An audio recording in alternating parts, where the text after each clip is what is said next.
Assalamualaikum warahmatullahi wabarakatuh. Alhamdulillahirrabbilalamin. Alhamdulillah wa syukurillah wa nikmatillah. Wa la hawla wa la quwata illa billah. Qala rabbi ishrah li sadri wa yassir li amri wahlul 'uqdatam min lisani yafqahu qawli. Amma ba'du.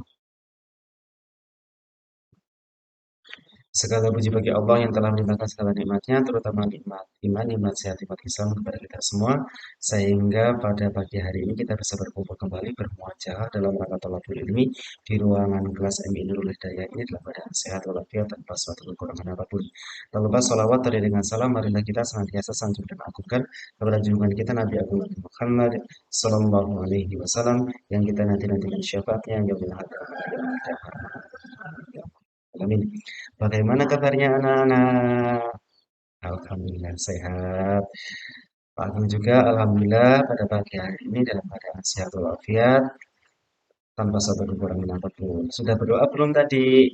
Sudah ya? Sudah. Oke. Pada kesempatan pagi hari ini Pak Ageng akan membahas materi kita yaitu pelajaran akidah akhlak yang akan membahas tentang qadha dan qadarku. Selama nanti Pak Ageng putarkan PowerPoint-nya, silakan kalian siapkan alat tulis. Setelah akhir pembelajaran, nanti Pak Ageng akan berikan tes ataupun kuis. Selamat menyaksikan, selamat belajar. Semoga kalian bisa memperhatikan dengan baik.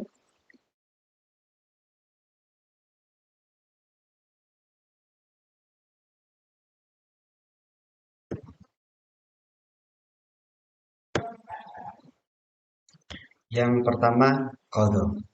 Pengertian qadha. Qadha yaitu ketetapan Allah Subhanahu wa taala sejak zaman azali atau zaman dahulu sebelum diciptakan alam semesta. Sesuai dengan kehendaknya Allah tentang segala sesuatu yang berhubungan dengan makhluknya Allah.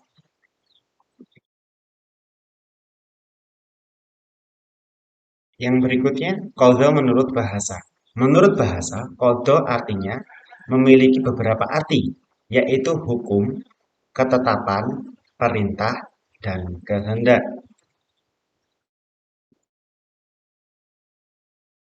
Qadha menurut istilah.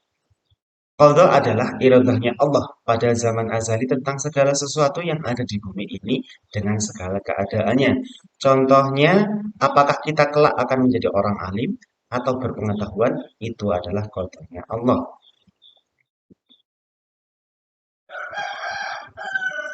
Contoh qadha. Yang pertama Pak Ageng contohkan kepada Pak Ageng sendiri. Yang pertama kelahiran seseorang. Pak Ageng lahir pada tanggal 3 September tahun 1990. Kalau menurut qadhanya Allah, tidak bisa dimajukan pada tanggal 2 September ataupun tidak bisa dimundurkan tanggal 4 September. Karena ketentuan Allah, Pak Ageng harus dilahirkan ke dunia ini pada tanggal 3 September tahun 1990. Yang berikutnya jenis kelamin.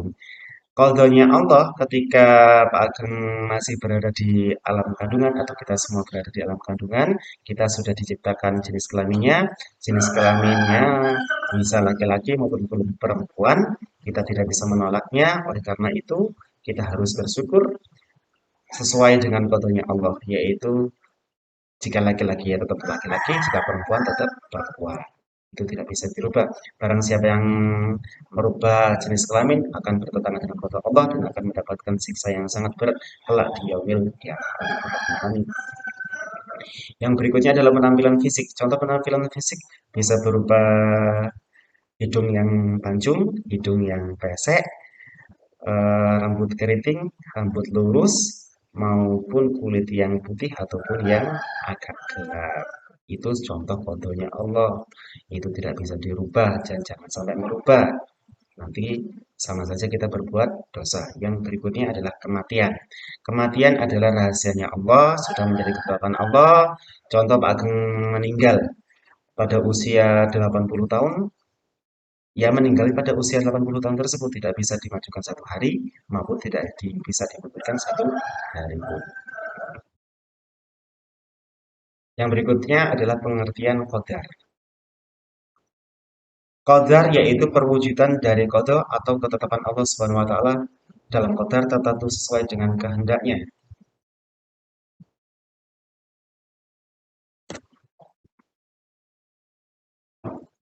Qadar menurut bahasa berasal dari kata qadara, yaqdaru qadaran, dan ada kalanya huruf dal yang disukunkan. Menurut Ibnu Faris berkata, qadara qaf, dal, dan ra adalah as-sahih yang menunjukkan akhir puncak segala sesuatu, maka qadar adalah akhir atau puncak segala sesuatu. Qadar menurut istilah. Qadar yaitu perwujudan dari qada atau ketetapan Allah Subhanahu wa taala dalam qadar tertentu sesuai dengan kehendaknya. Qadarnya Allah ini juga biasa disebut dengan istilah takdir.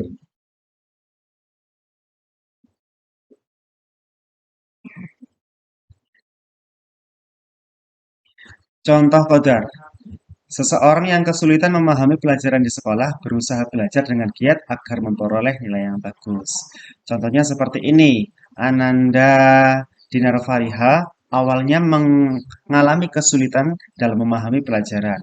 Tapi setelah dia rajin membaca buku, mencari referensi di internet, ketika ujian, dia bisa menjawab soal-soal dengan baik dan benar, dan hasilnya maksimal, dia bisa mendapatkan nilai yang bagus.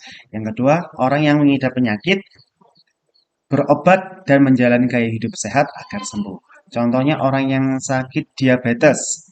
Setelah dia mengunjungi dokter, dia mendapatkan resep, mendapatkan obat, dia tahu apa makanan-makanan yang harus dihindari. Setelah itu dia rajin berolahraga dan alhamdulillah diabetesnya bisa sembuh. Yang berikutnya, seseorang yang miskin berusaha memperoleh pekerjaan dan membuat suatu usaha hingga menjadi orang yang berkecukupan. Awalnya dia miskin, tapi dia gemar dan giat bekerja dengan sungguh-sungguh, rajin bersodakoh, dan Allah merubah nasibnya yang awalnya miskin menjadi berkecukupan. Dalil qadha. Allah berfirman dalam Quran surat Al-Hadid ayat 22 yang artinya, setiap bencana yang menimpa di bumi dan yang menimpa dirimu sendiri, semua telah tertulis dalam kitab Lauhul Mahfuz sebelum kami mewujudkannya. Sungguh yang demikian itu mudah bagi Allah. Jadi setiap bencana yang menimpa di bumi ini dan menimpa diri kita, semuanya telah tertulis di Lauhul Mahfuz sebelum kita diciptakan.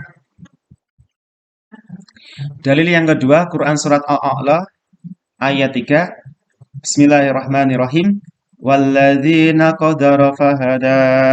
Yang artinya menentukan qadar masing-masing dan memberi petunjuk. Takdir mubram. Takdir mubram adalah ketentuan mutlak dari Allah Subhanahu wa taala yang pasti berlaku dan manusia tidak mempunyai peran untuk mewujudkannya. Contoh takdir mubram adalah kelahiran seseorang, kematian seseorang, jodoh, maut, dan rezeki. Sebab tidak ada manusia yang mengetahui kapan seorang akan lahir maupun mati, sehingga itu hanya menjadi rahasia milik Allah. Di bawahnya ada dalil tentang takdir mubram yaitu Quran surat An-Nisa ayat 78 yang bisa kalian baca masing-masing artinya. Berikutnya takdir mualak. Takdir mualak adalah ketentuan Allah Subhanahu wa taala yang mengikut sertakan peranan manusia untuk berusaha atau ikhtiar. Contoh takdir mualak adalah keberhasilan anak sekolah meraih prestasi dengan giat belajar. Contohnya Mbak Dinar Fariha tadi yang awalnya tidak bisa, belum bisa, rajin belajar, rajin membaca buku, rajin berlatih, membaca referensi dari internet dan akhirnya bisa memperoleh nilai yang bagus dan bisa menjadi juara KSM tingkat provinsi pada tahun ini. Contohnya dalil terdapat dalam Quran surat Ar-Ra'd ayat 11 yang bisa dibaca Arab maupun artinya di bawah. Teladan qadar dan qadar. Yang pertama, mempercayai qadar dan qadar adalah kita harus yakin dengan sepenuh hati bahwa segala sesuatu yang terjadi pada diri kita, baik yang menyenangkan maupun yang tidak menyenangkan, adalah atas kehendak Allah Subhanahu wa taala. Sebagai orang beriman, kita harus rela menerima segala ketentuan Allah atas diri kita sendiri. Yang berikutnya di dalam sebuah hadis qudsi, Allah Subhanahu wa taala berfirman, siapa yang tidak ridho dengan qadaku dan qadarku dan tidak sabar terhadap bencanaku yang aku timpakan atasnya, maka hendaklah mencari Tuhan selain aku. Nauzubillah min zalik. Siapa yang tidak ridho dengan qada dan qadarku. Jadi dia tidak percaya dengan qada dan qadarnya Allah. Jika diberi musibah, diberi bencana, diberi ujian oleh Allah, dia tidak sabar. Terus dia mencari perlindungan kepada selain Allah. Nauzubillahi min zalik. Hikmah beriman kepada qada dan qadar. Yang pertama, melatih diri untuk banyak bersyukur dan bersabar. Yang kedua, terhindar dari sifat sombong dan putus asa. Yang ketiga, mampu optimis dan giat bekerja. Yang keempat, menenangkan jiwa. Barang siapa yang mau beriman kepada qada dan qadar, melatih diri untuk banyak bersyukur dan bersabar dalam menghadapi ujian dan cobaan dari Allah, terhindar dari sifat sombong dan putus asa. Jika dia mempunyai rezeki yang banyak, dia tidak sombong, dia tidak putus asa jika mendapatkan ujian yang bertubi-tubi dari Allah Subhanahu wa taala. Terus mampu optimis dan dia bekerja. Dia awalnya nilainya jelek, dia mau berusaha lebih optimis sehingga bisa mendapatkan nilai yang bagus. Awalnya dia miskin, tapi dia bekerja hingga dia menjadi sukses dan kaya. Terus menenangkan jiwa. Barang siapa yang beriman kepada Allah melalui qada dan qadar akan tenang jiwanya, tidak berharap sesuatu yang di luar ketentuan Allah. Di sini ada kejadian, ada foto. Yang pertama foto orang memperoleh prestasi, yang kedua foto orang yang sedang menikah, yang ketiga foto kematian, yang keempat foto dari musibah. Silakan kalian tentukan, tarik garis. Foto pertama mualak atau mubram, foto kedua mualak atau mubram, foto ketiga takdir mualak atau mubram, foto keempat takdir mualak atau mubram. Berilah contoh dan jelaskan contoh tersebut. Sekian materi pembelajaran tentang qada dan qadar dari Pak Ageng untuk kalian semua. Semoga bermanfaat. Jika ada salah-salah kata kepada anak-anak sekalian, Pak Ageng mohon maaf. Akhir kalam, wabillahi taufiq wal hidayah, waridho wa inayah. Wassalamualaikum warahmatullahi wabarakatuh. Salam. Oh ya, jangan lupa setelah ini kalian membuat rangkuman materi serta kerjakan soal yang telah Pak Ageng kirimkan.